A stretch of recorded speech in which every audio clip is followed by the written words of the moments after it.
do do da da do do da da do do da da do do da da do do da da. They'll get your life back to normal. Lonnie with Restore It, Restoration. Welcome to another edition of the Service Guys podcast. How's everybody doing? This is your co-host Ruel Abadam, and on the other end of this podcast is our service professional Lonnie Beecham. Hey, Lonnie. Hey, Ruel. How you doing? I'm good. I know we've been talking offline and chatting offline over the course of several days, and a lot of heavy stuff has been going on in our lives. And I'm glad to be here now at this moment in time. If I could just pause life and I could just enjoy and soak it all in, that's how good it feels at the moment. I don't know about you. What about you? Good. Did you get all your situation we talked about figured out? Well, in a way, but okay. Yeah, figure stuff out somehow magically. But there was still some tough conversation because there's large expenses that we've had to go through, and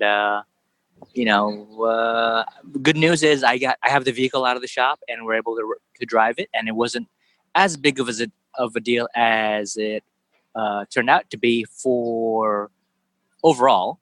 Yeah, so the audience is like, this is going nowhere. This means nothing to me. Well, we're just letting people in on a limited basis of a private conversation we had last week or earlier this week, or I don't know when that was. My days run together so bad, dude. Yeah. So excuse me.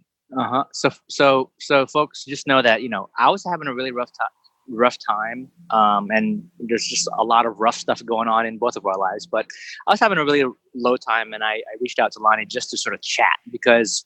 When I can get somebody else in my ear other than my thoughts, then it helps me out. And so Lonnie was there for me, and Lonnie can be there for you as well. Just reach out. But if it's work need, I'm going to charge you. Sounds good. Yeah. Yeah, it looks like you might have gotten moved into your new office. Yeah, we're moved into we've been moved for. I guess several months, but has it been several months? Man, time flies. Yeah, actually, I just recently was able to figure out my midday runs from this new office. I've just been too busy with stuff. Yeah, I saw your pictures earlier in the admin message thread that we have going with the other NSNG admins. Yeah, not too bad.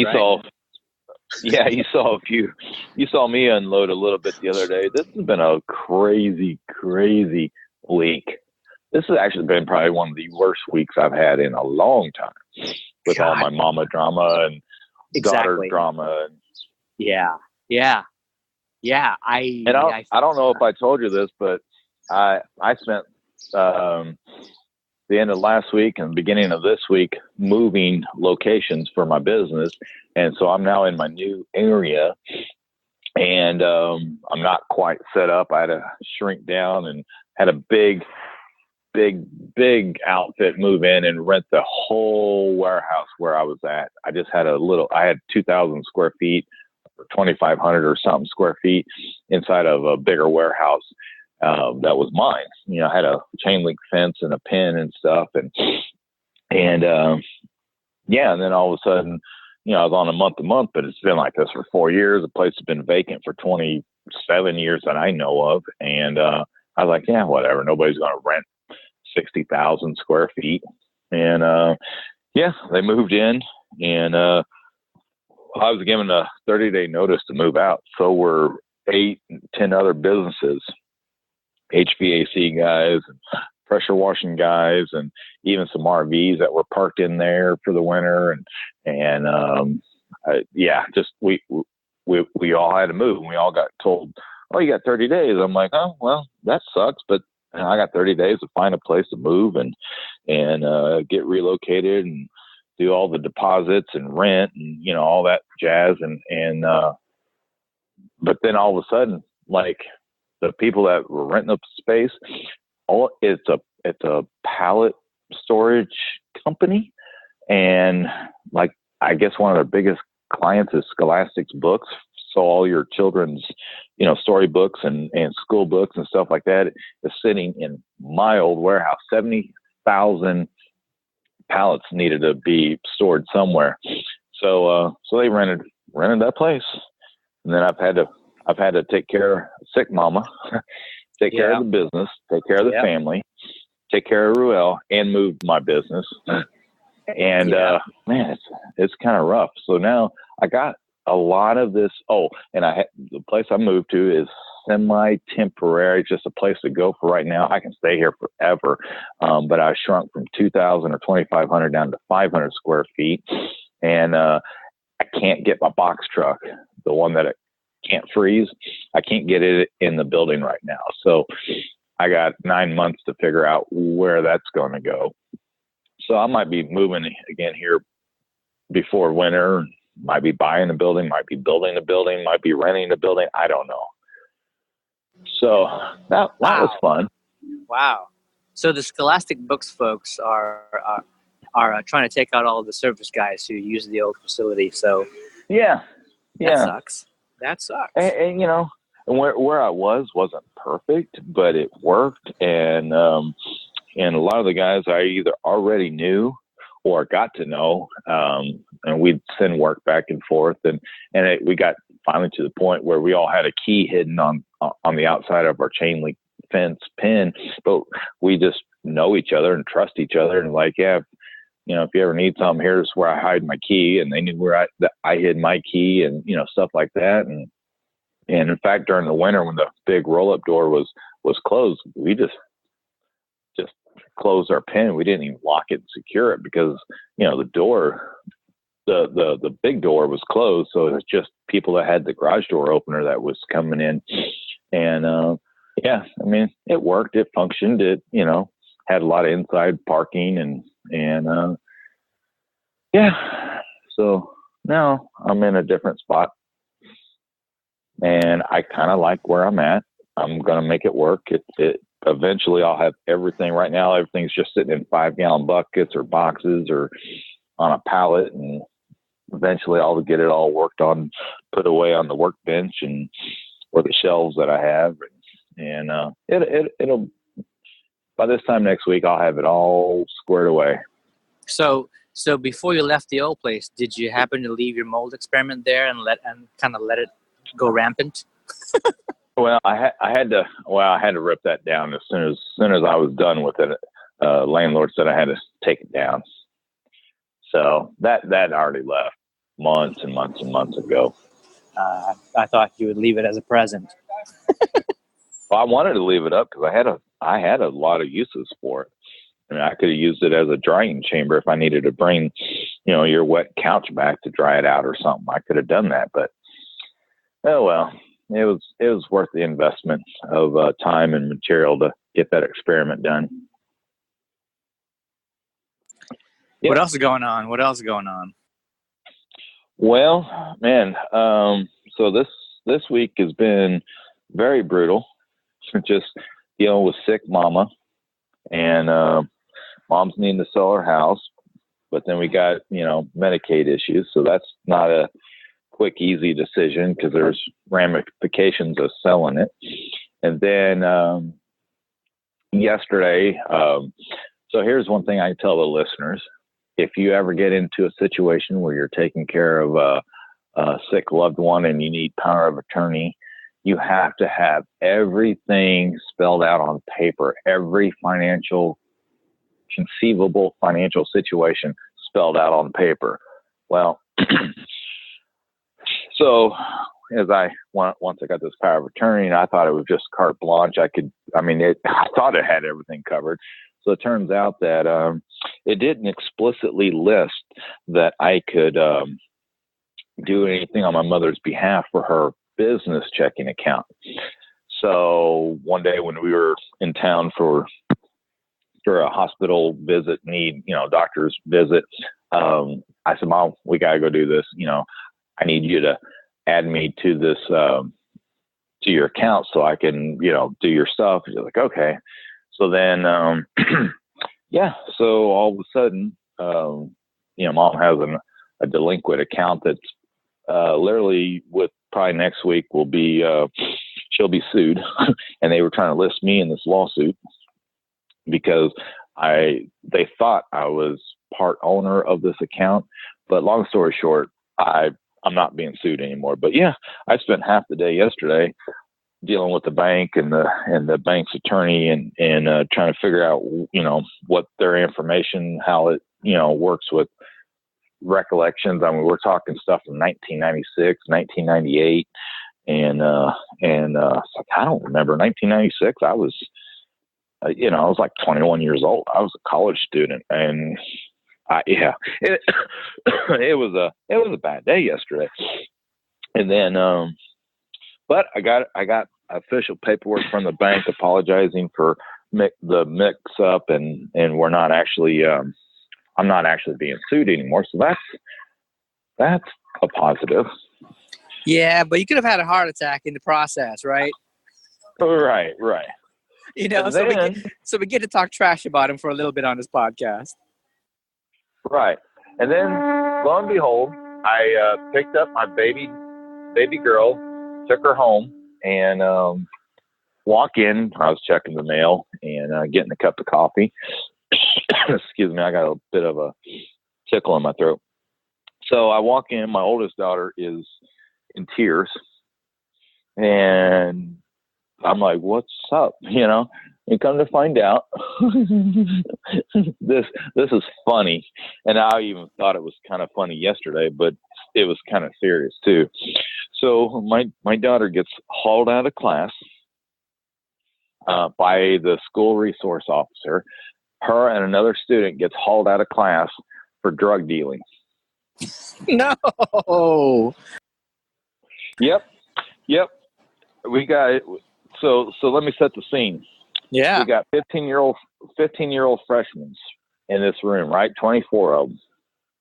They're in an honors AP college course called biomed.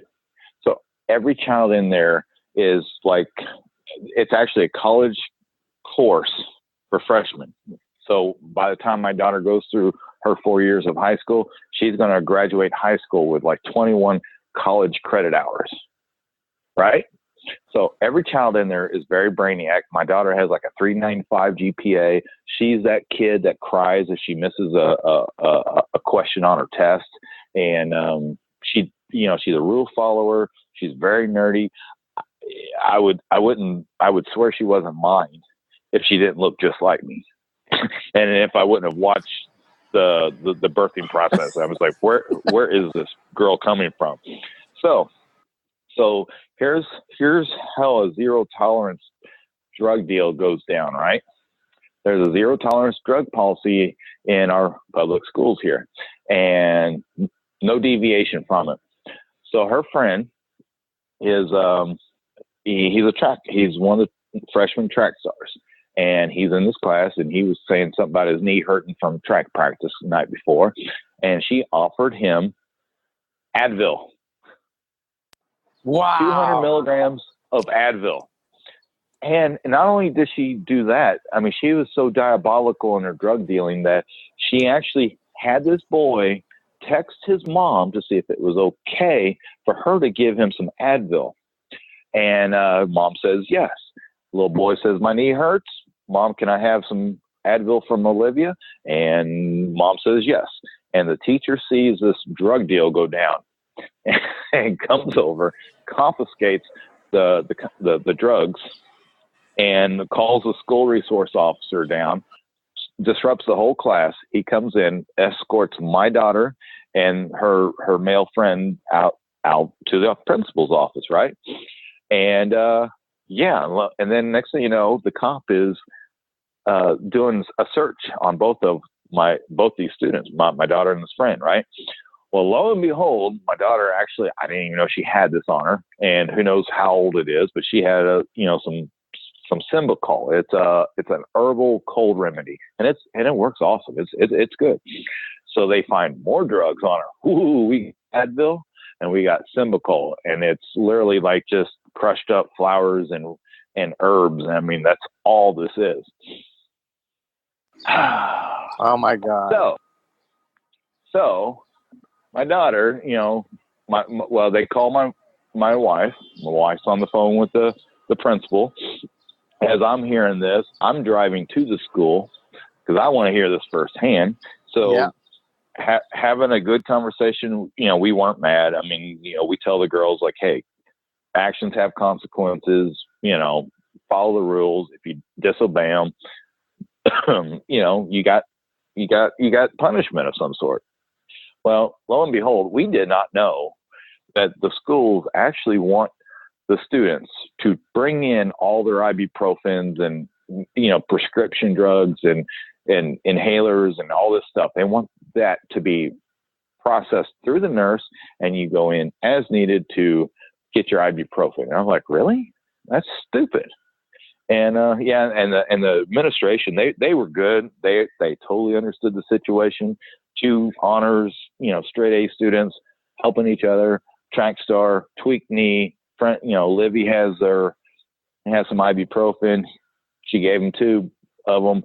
No big deal. We've all done that 100 times at work or, you know, whatever, right? So, but because it was such a public spectacle, the principal was like, we have to punish these kids somehow, but we're going to be as lenient as possible. And I just told him, I said, well, we'll be here by 7:15 in the morning. And then lo and behold, this young man, he comes in, and a very polite young man. I mean, very professional, very cordial. I'm sitting by my daughter. She's nervous, scared, freaking out. And I can see the look of fear on her face. And this young man, I kept calling him the co-defendant. He comes walking in, and he's like, Olivia, this must be your dad. Nice to meet you. I'm so-and-so.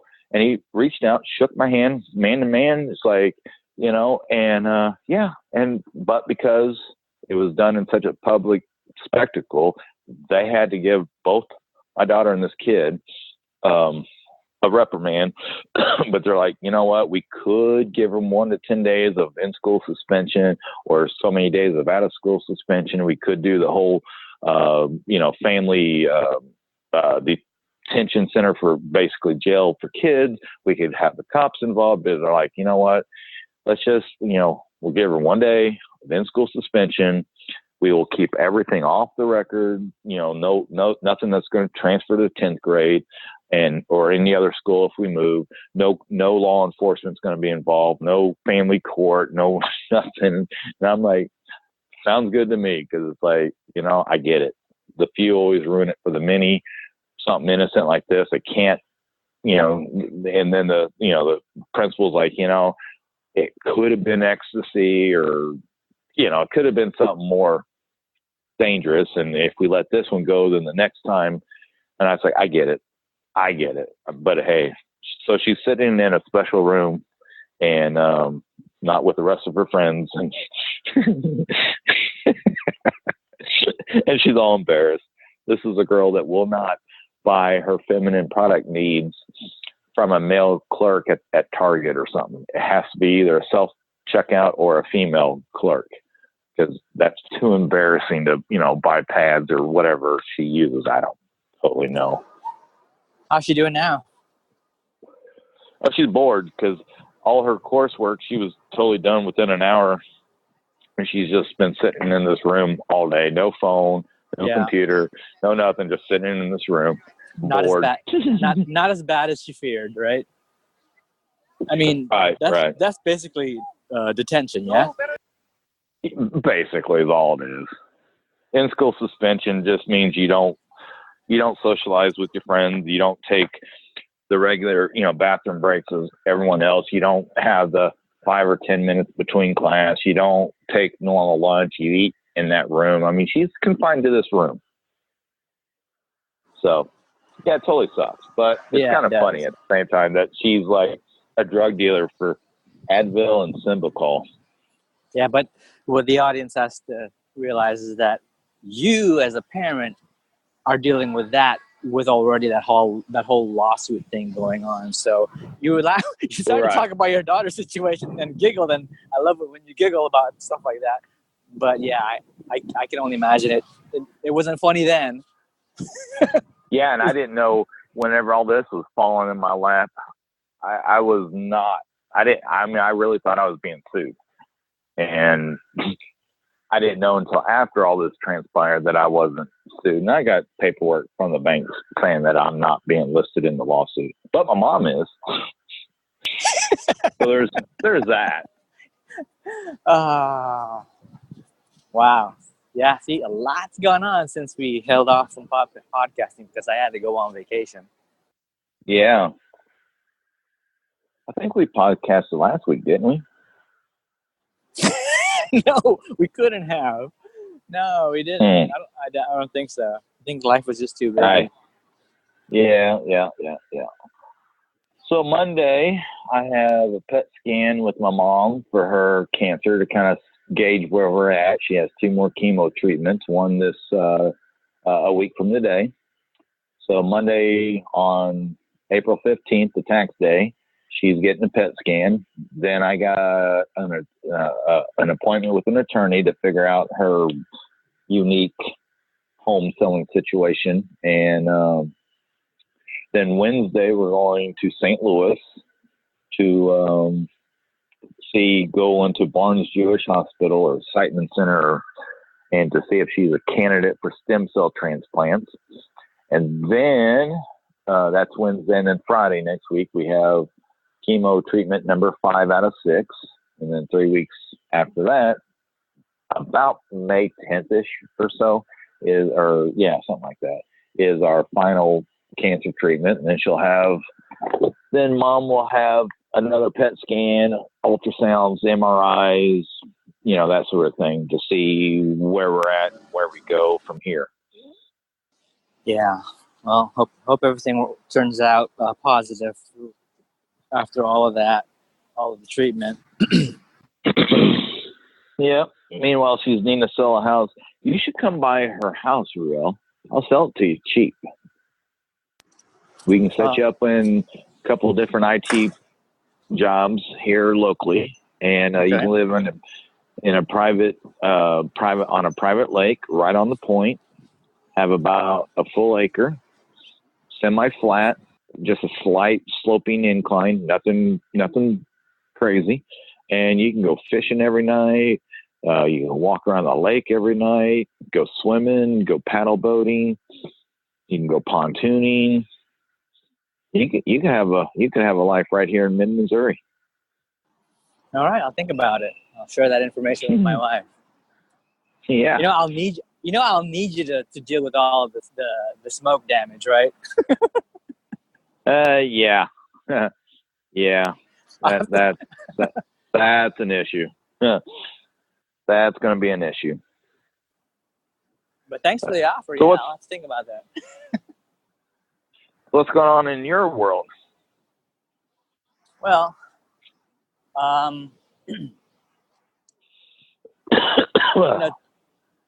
it's tax time, and tax time is my most favorite time of the year. God, I love it so much. You know what I did today for taxes? What? I'm switching accountants. So I walked into my new accountant's office and plunked down all my financials, and I said, I need an extension. Okay. He says, yeah, Lonnie, we started this conversation. We started this conversation about 6 months ago, and I was like, I know, but life took a little turn in December, and I should have done a lot of pre-tax planning with him prior to today. Yeah. But I got an extension, which when you own your own business, you're almost seldom do I have my taxes finalized on the 15th of April. It's almost always August or October. So. Yeah. How does that work? So you estimate how much you owe in taxes, and then you put it in And then, so like, do you lowball it and then just to play it safe and then do the final calculation for the extension period? Well, yeah, when you own a business, yeah, you're supposed to, every 3 months, you're supposed to pay your quarterlies, estimate, on your earnings, and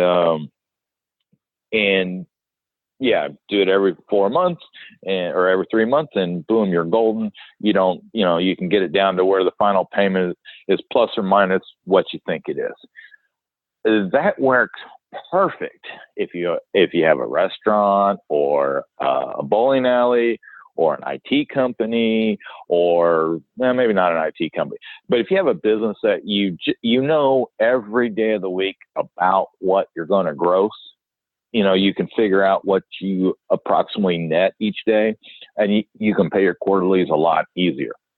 When you're self-employed and you own a service business like a restoration company, for example, I don't have a set schedule. I don't have a set income. I don't have a set schedule. Everything about my day everything about my whole year just goes haywire from January 1 to December 31st. So typically the first 3 months of the year, not so busy unless we get a lot of frozen pipes, but like February and March tends to be pretty kind of slow. Nobody wants to clean their carpets. If you don't have a lot of rain or a lot of cold weather, there's not a lot of frozen pipes typically. It's not raining enough to flood your basement with drain and sewers backing up. So it's usually pretty kind of quiet and dead. And so it's really easy to pay your quarterlies because it's just about nothing. And then whenever I sell a mold job, for me to sell a mold job, it's usually 3 to 6 months in the process. And then I don't know when it's going to come online. And then all of a sudden, November, I can put up some big numbers, and it wreaks havoc on knowing how much to pay. So I literally have to set aside 20% of every dollar I collect. So I just did a dead animal job. I was there, gave them my rate, $150. Didn't even get the dead animal, but yeah, I got to set 20% of. So I got to set $30 of that $150 to the side in a savings account just for taxes. Yeah, that's good. I love hearing these business side things because I need to learn it. Well, only if you go into business for yourself, but yeah, can you see where it's easier if you own a restaurant? You can look at historical data and you can know on any given Tuesday night you're going to gross between X and Y. You don't know where, but it's within this margin. Yeah. Almost every night. Yeah. Of course, things factor in if there's a special event downtown or weather changes or there's things that do impact you, but it's pretty consistent. Friday nights, obviously, you get a big bump in food service. So you run a bigger gross on a Friday night than you do a Monday night. But yeah, guys like me that we just if I'm not out selling, I'm not making money. And if I'm not making money, then obviously I'm not paying taxes, but I still got bills. And every October, I got to write one big fat check for my liability insurance. Everything else I can pay monthly, quarterly, annually, however I want to. But yeah, one of my insurance is $6,800. Boom, October 1. Wow. So do you ever just take the quarter for the past couple years and sort of get an average and just use that as your estimate? I've tried, but historical sales data does not tell me nothing. Another slow period of time is usually the month of October, or August is usually a pretty slow month, but I can put up some huge numbers in October or August. I'm so affected by weather and rain and cold snaps and stuff like that this January, yeah, we had some frozen pipes. It was bitter cold for a while, but previous 2 or 3 Januaries, it was 80 degrees and we're wearing shorts. So I can't look at January of 18 or 19 and base anything on 18 or 17 or, you know what I mean? Because it all correlates mainly to the weather, if that makes any sense. Oh yeah, it does. I'm walking by some construction. Yeah, shake your leg, maybe you get catcalled. And Didn't happen. Does that really happen? I already tried. It didn't happen. Does that really happen? I see it on TVs, but I'm around construction sites, and Yeah. I've never once heard anybody, "Hey, baby." No, well, if not, it's a look. It's a look, and it's a gesture. It's a whistle. Toward it's like, when they've got their construction buddies with them, it's like, you can see the gal's uncomfortable. She's walking by, or she's like proud of it, but. Yeah, it's unfortunate. Yeah, I mean, don't get me wrong. I totally know job site mentality. I mean, we see a hot chick walking by, we'll be like, "Hey, check that one out." I know we say stuff, but I've never heard actually anybody say, "Hey, baby," or whistle or do anything like that. Yeah, I think that's been that way. It had been that way, and that it's also exaggerated on film. But Sure. I think the workers now are like, they can't offend. They can't be too. They have to be a certain way, otherwise they risk their jobs. Right. Yeah, that's what I think. So yeah, there's that. Kind of been a whirlwind of an emotional week, and a lot of drama, a lot of heartache, a lot of very little positive has happened this week. Well, I thought about you when I was on vacation, and I was at Disneyland with the family for the kids' spring break, and I thought of you when I thought about the question of, if you had to decide between Minnie Mouse and Daisy Duck, Okay. who would you go for? I'm going to say Daisy, because she doesn't have pants on. Or is that Donald that doesn't wear pants? Both of them. Nice. Okay. I thought it was both of them. That was good. Yeah. Yeah, I'm leaning towards Daisy as well, so we've got to fight for her love.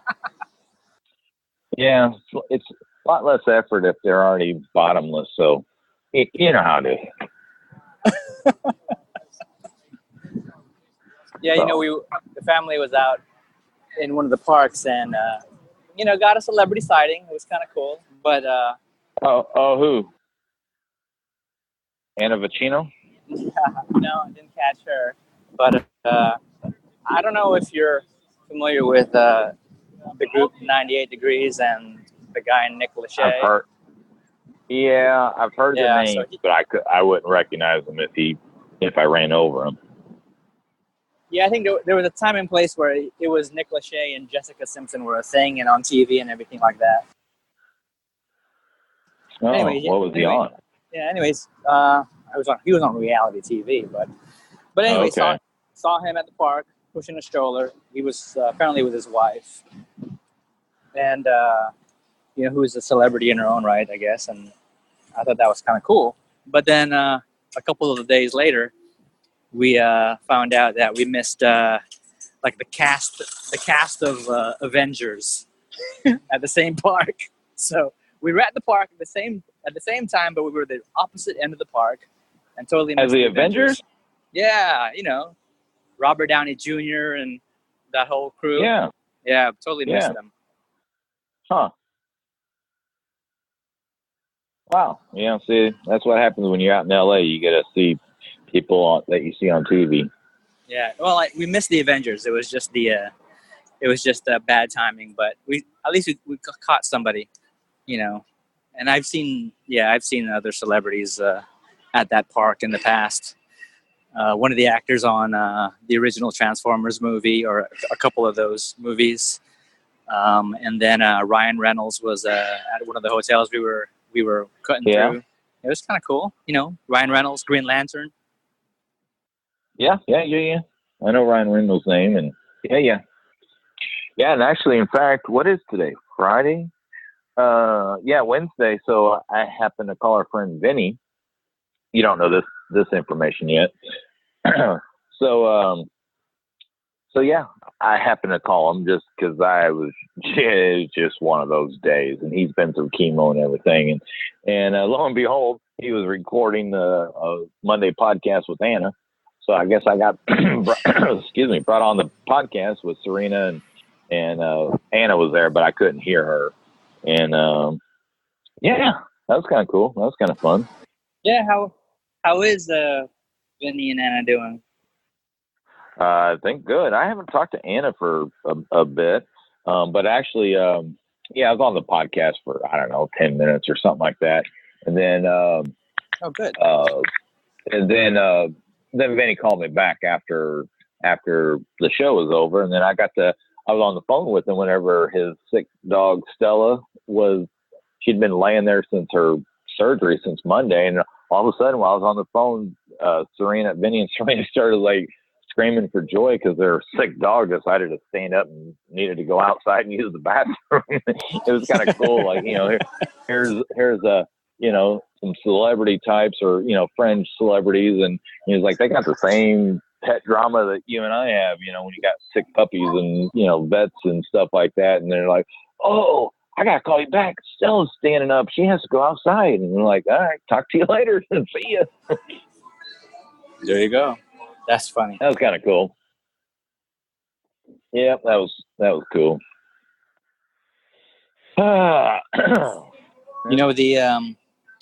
Switching gears. I had that suspected water damage looked at the home. Yeah, with your roof or something else?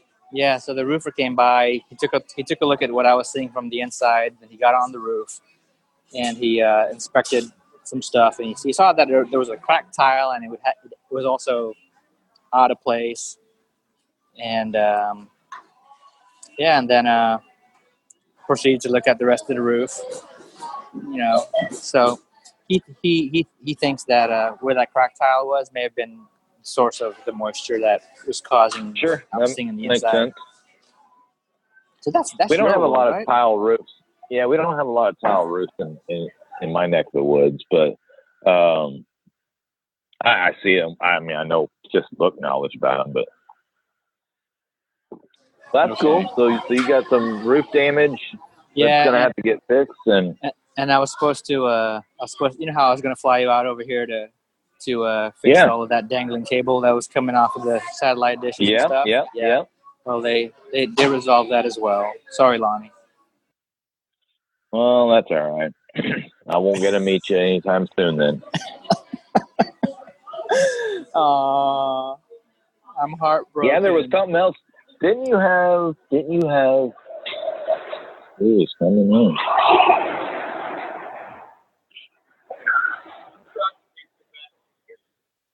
In that spot right there? Okay, am I in the way? Okay. All right. Sorry about that. Maybe. Cool. I'll just pull in. I'm gonna put you on mute for a minute. All right. All right. And we're back. Sorry about that. No worries. It's good. That gets all taken care of. That's one of the downsides of where I'm at.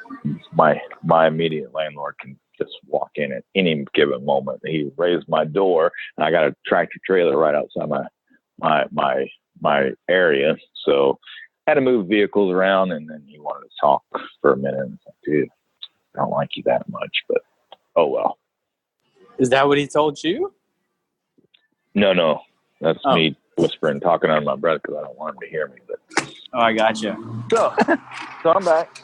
So Okay. I was just saying, seems like, didn't you have a carpet issue you were going to talk to me about? Like you had to call Stanley or whoever, and you had an issue, and you were. Yeah, it was the had a guy clean the tiles, right?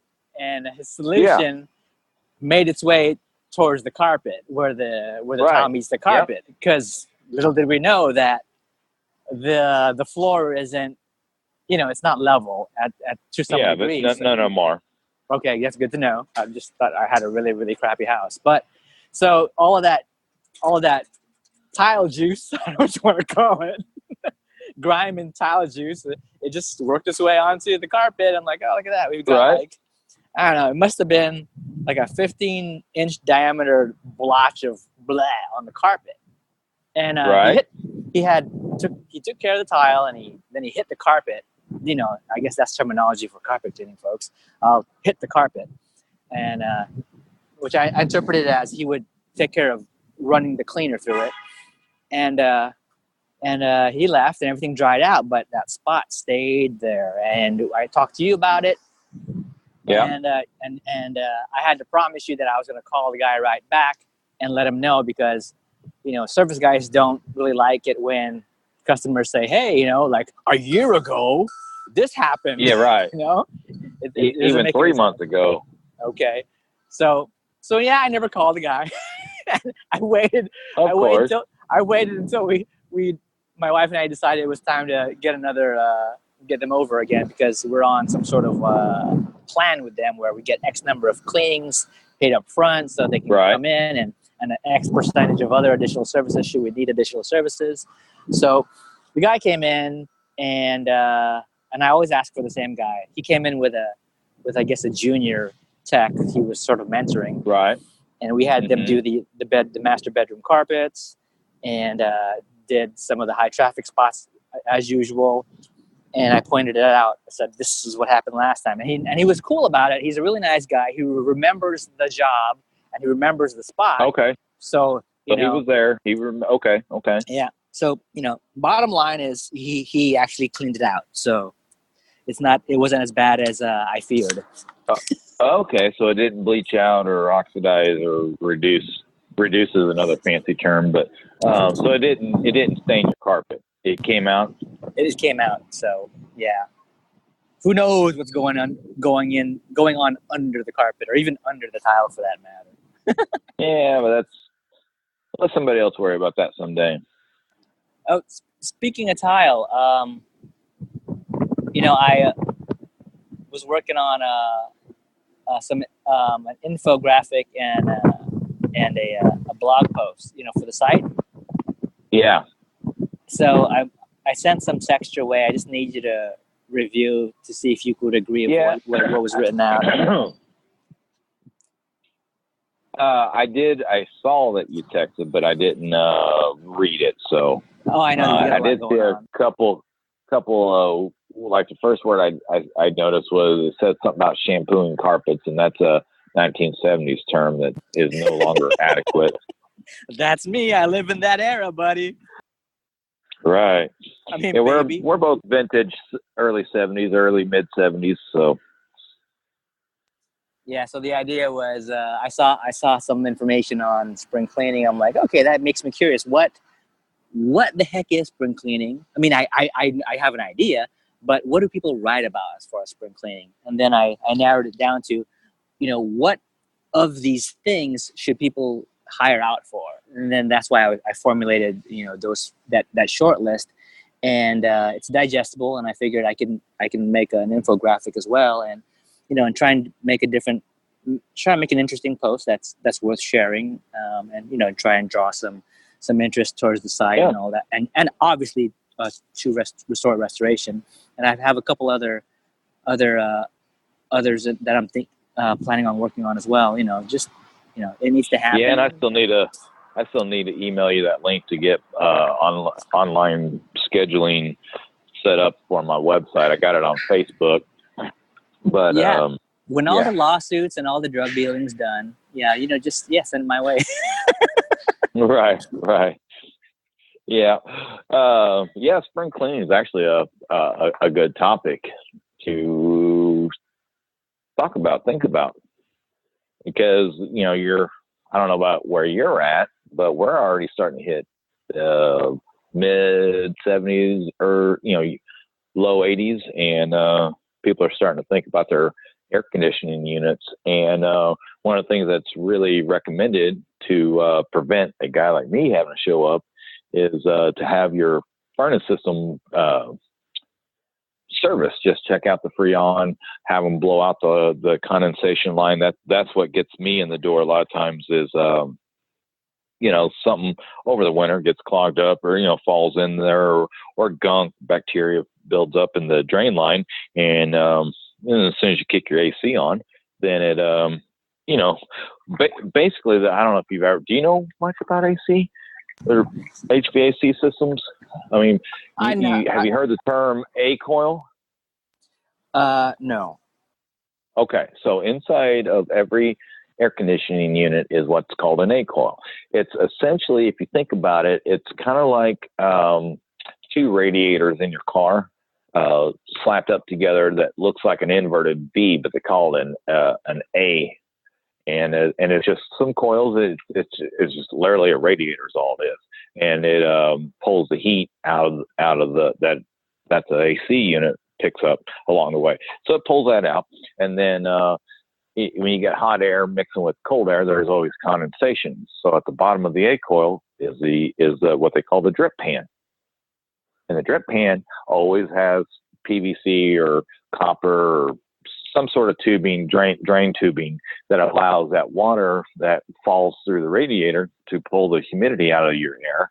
It collects in the drip pan, and it goes through the drip pan drain tube, and that gets clogged up. And believe it or not, you go on vacation, you leave your AC set at a temperature, and you come back on spring break or whatever, and if it's been clogged up and you're out of town, then believe it or not, it can put out a lot of water, and hits the floor and carpet, and migrates under the walls and into other rooms. And so have your furnace system checked out basically every 6 months or every season change from AC to heat, and just have them service that.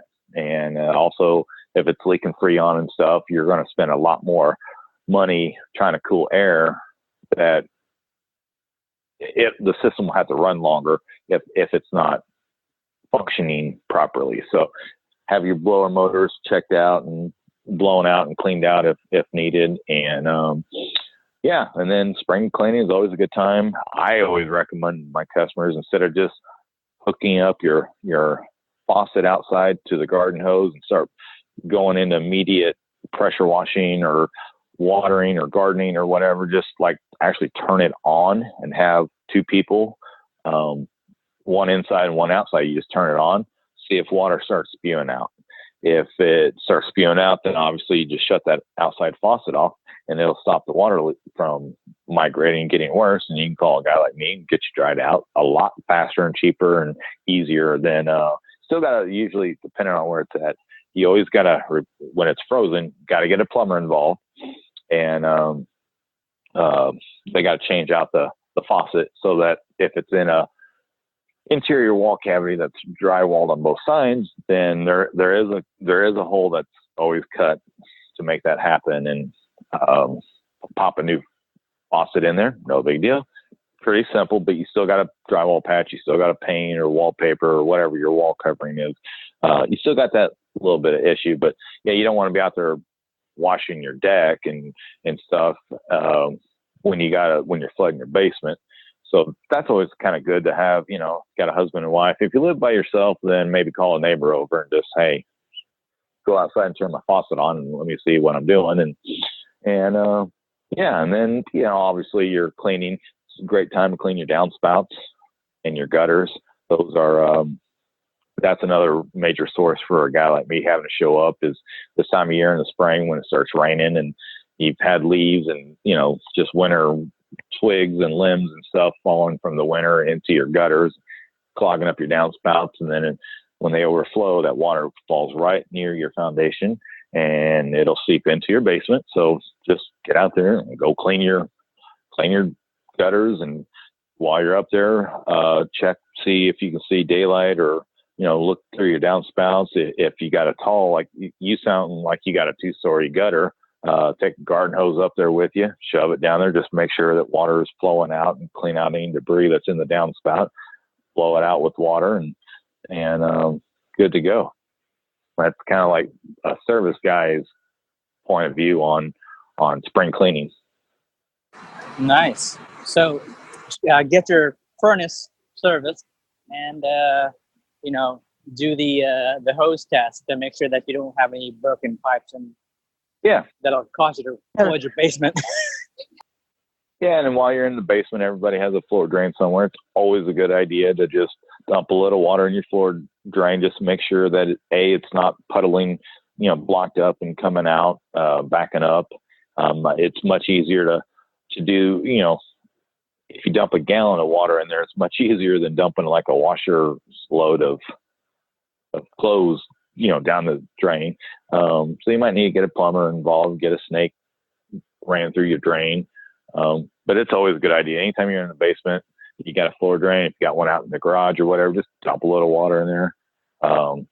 Just keep it filled. Otherwise, they dry out over the winters. Winter time, it tends to be a lot drier. So your floor drains will tend to dry out, and it'll let sewer gas escape into your house. And I've actually had calls, people thinking it's dead animals or water damage, and it's literally as simple as dumping a cup of water down that drain and just fill that P-trap, and you're good to go. Wow, very good. Yay, springtime topics. Yep. Well, I actually have to return a few phone calls since I've been on the phone. I've gotten a few customers call me. One was the dead animal guy that I just left his house, just collected a check from, and didn't collect the dead animal. So kind of got to see what he's calling all about. Hopefully he found his own dead animal. This guy had car parts for years. I mean, it's going to take him forever to pull all these car parts out, and that's where the smell is emanating from, is right there in this little closet area. It's something he built. It's not a closet, but man, it's just shelf after shelf of carburetors and drive shafts. And he had like 50 drive shafts over in one corner, and he had a wall of 4-barrel carburetors and 2-barrel carburetors, and then he had all these camshafts and heads out of the motors and transmissions, and it's like, wow, I don't know where to start looking for a dead animal, but we could smell it. Well, hopefully it's a dead animal and not a dead body, not a dead human. Right. Yeah, I hope it's not. Like, oh, that's where my wife went.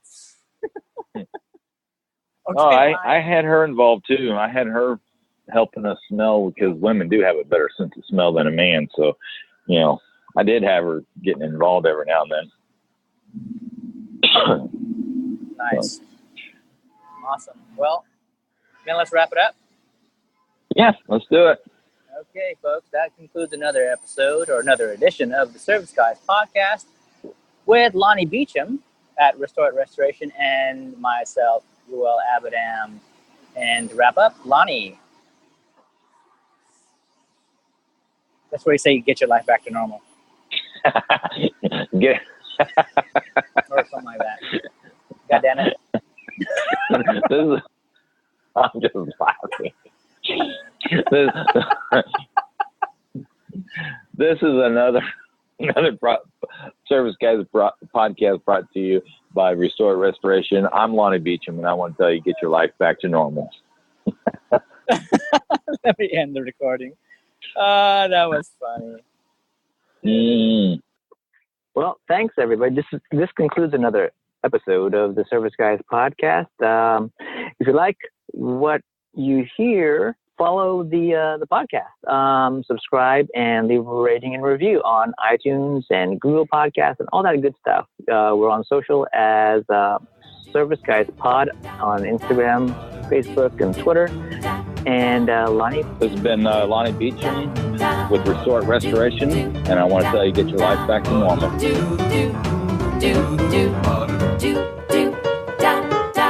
Go get your life back to normal. Lonnie with Restore It Restoration. Ruel, Lonnie. You hear me okay? Yeah, I hear the background noise too. Hey, awesome. Yeah, I'm in a really public area, I got you. but we'll survive. It's a beautiful day over here. It's cold here. We've got a high of 58. Whew. All right. How you doing, man? I'm okay. Finally sitting. Yeah, Finally sitting. that's good. You fetched that dead animal? No, I Wherever? didn't. Oh, it's still sitting there, laying there. This. Yeah, I could smell it, but couldn't find it. The guy had car parts for years, and he's gonna do his own investigating, but he paid me still. That's good. Yeah. Very good. Why don't we kick this thing off and let's start chatting? What shall we talk about? Should we just make it up along the way? Sure. I mean, I got 100 topics going in my head, but All right, let's rock and roll. Okay. but if you got a topic, I mean, we just free flow anyway. So Yeah. Okay. Sounds good. Here we go.